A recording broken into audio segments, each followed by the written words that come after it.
blah blah blah blah. So we just watched, or I guess I just watched episode 112 and 113 of Dragon Ball Super. Unfortunately, Gabe's not here with me.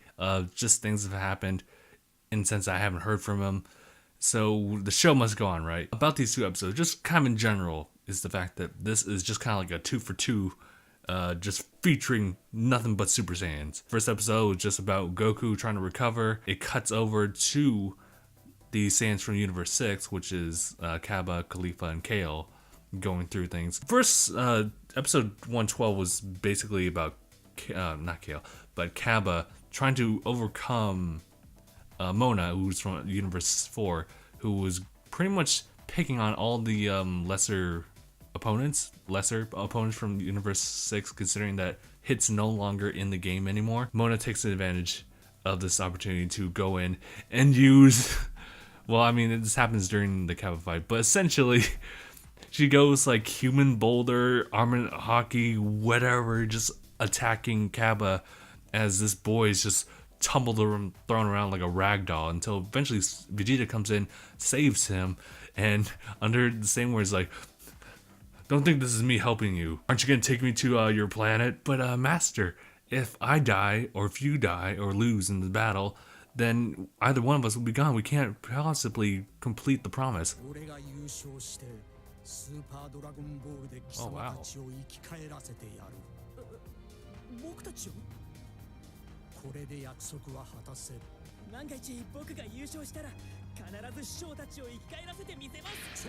Don't get cocky. And then he just like hops off, and that's when Kaba gets this inspiration and gets the confidence to go into Super Saiyan 2. Could he defeat Cell though? He probably could, like, he probably could defeat Cell.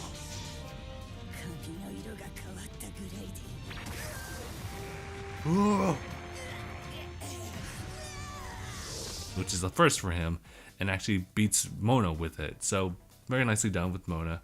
Unfortunately, that was very short-lived because Frieza was watching the entire thing, and as much as he likes strong fighters, he loathes Saiyans, as he said.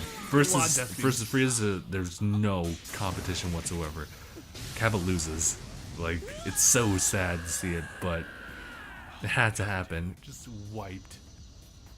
How can you win against Frieza? Kaba's sacrifice is to better boost Khalifa and Kale in the following episode. I believe the purpose of these two episodes is not just to give us a little bit more screen time with the Saiyans here, but also just kind of bring about changes for them, because we just saw Ultra Instinct and we see Super Saiyan Blue like whenever. And so when you compare these Saiyans, these like first class Saiyans that we've seen their forms before in the old Dragon Ball Z, it doesn't seem so significant, right? But they do a pretty solid job kind of taking away from that aspect of there's Ultra Instinct, there's Super Saiyan Blue, and just kind of focus your attention to there's still Super Saiyan 1, 2, and 3, which are still very impressive as they are. In fact, those forms are sufficient enough to take care of most of the enemies here, which is weird because you kind of wonder about the palette and power scaling. But it's Dragon Ball. TLDR, with episode 112, Kaba loses, turns to Super Saiyan 2, but further boosts things up. I do want to mention in that episode, probably my favorite thing, it was when Kale and Khalifa were just kind of watching all the fights go on, and Kale was like, "I'm so scared." "Aren't you scared, Khalifa?" "Of my own infinite potential." And it just, that's totally her. And I'm glad that despite everything that's happened with Hit being gone, with seeing Jiren is near true form, we still don't really know about that, but just him being like a play in this entire thing, obviously it'd be scary, but not for Khalifa. Also, another thing that they pointed out, and I really like this about it, is that with there being halftime, we're now halfway through the entire tournament, and how the numbers are dwindling down. It's now coming down to the fact that, well, we have this super powerful fighter, Jiren, who essentially no one can beat. and Goku's probably the only one who can, and he's currently recovering. The alternative solution, which a lot of these fighters are looking at, is let's just stay alive and just take care of like whatever universes are left, just dwindle their numbers down, so the universe with the most number of fighters will win by default. Because Universe 7 has the most, everyone's picking up on Goku.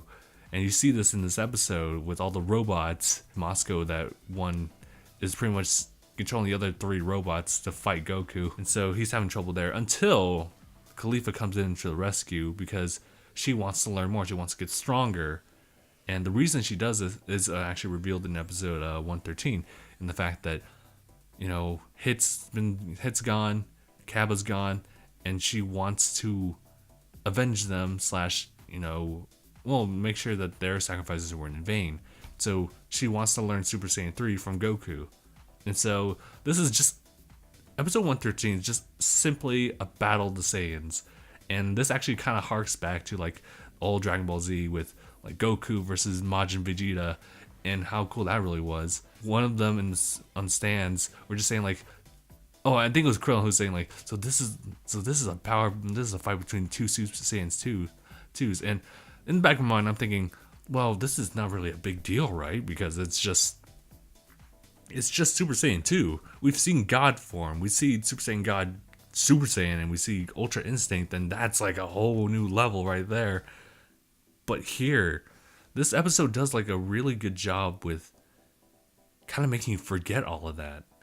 Because this is just an episode filled with them like fighting close hand range. At first it seemed like Goku in his base form was able to take care of Super Saiyan 2 Khalifa like no problem, but what you notice in this episode is Khalifa actually adapting very well to Goku's movements, to the point where she manages more blows to him than he does to her. Just, well, I mean, he's recovering still, but it's crazy like how well adapted she is and how much potential she has. Because at the beginning you see Beerus just kind of, well, you know, Whis was the one who actually talks about how Khalifa is more like a brawler and Goku is a martial arts master or a martial artist, in which case he has the upper end. He has more fighting experience, implements so much of like the general environment to his fights with all these other people, from like the environment, their spacing, their movements, tracking everything like that,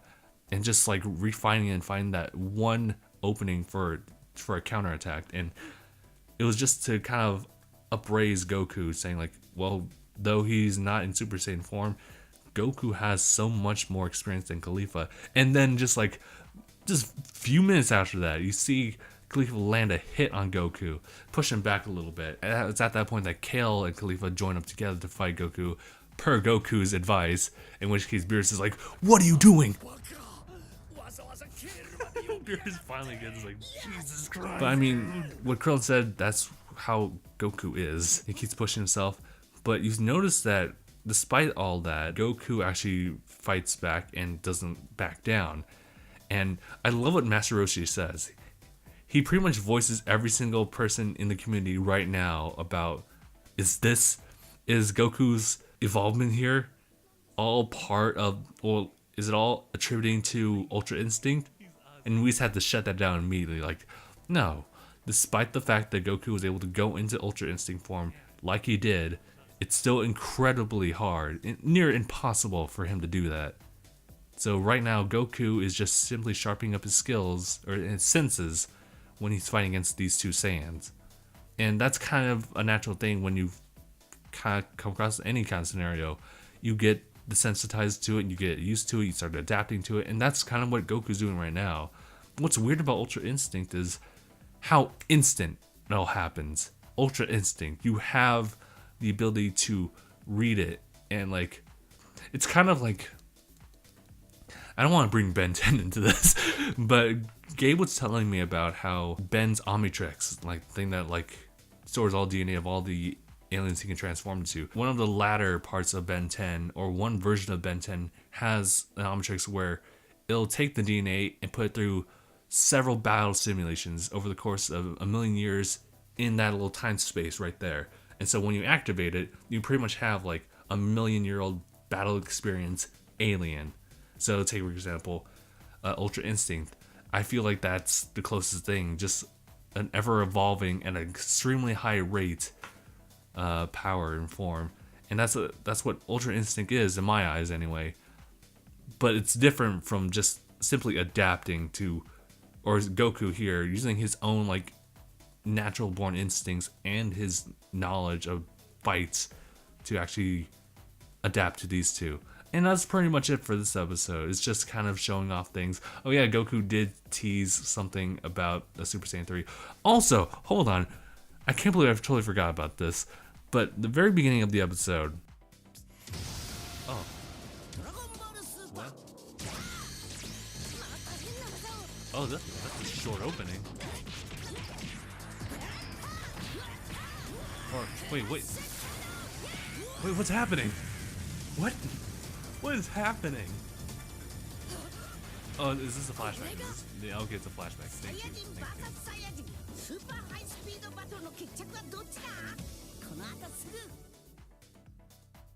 Wait, what? This is something that I've seen before when it was implemented with Pokemon Diamond and Pearl, the anime.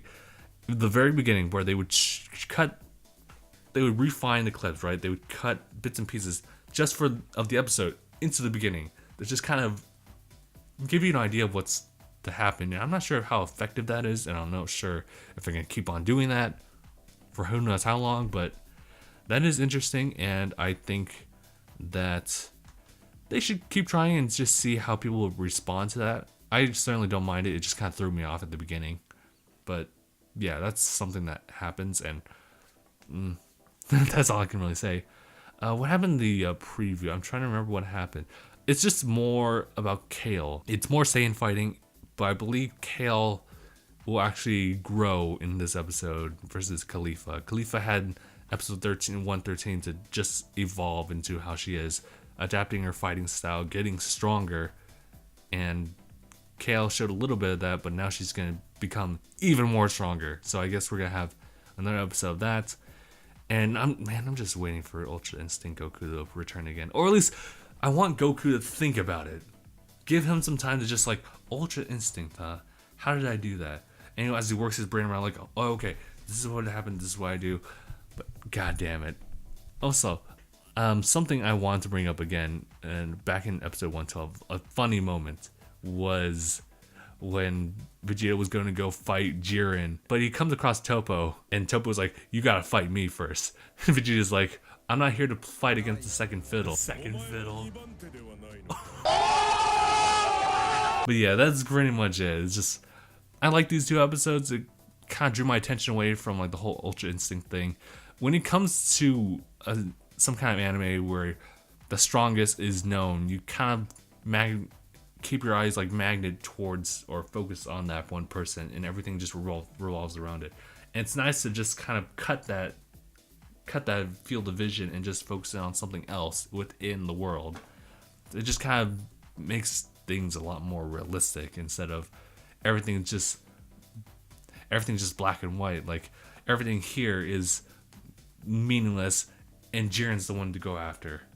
So I like how everything's structured here as far as the focus, and I do hope that they don't prolong this way too long, because it seems like each and every episode 1 minute goes down. That entire fight with the Super Saiyans and Goku, 1 minute, 23 minutes remaining. Next episode, 22 minutes remaining. Just like, come on, dude. If it was real time, you just literally did the tournament over and over and over again. But yeah, alright. And that's pretty much it. I like the 2 episodes, and I look forward to the next one. So, yeah, and hopefully Gabe will show up for that one. But we'll end here. So, thank you guys so much for watching. See you guys in the next one. #bye, everyone.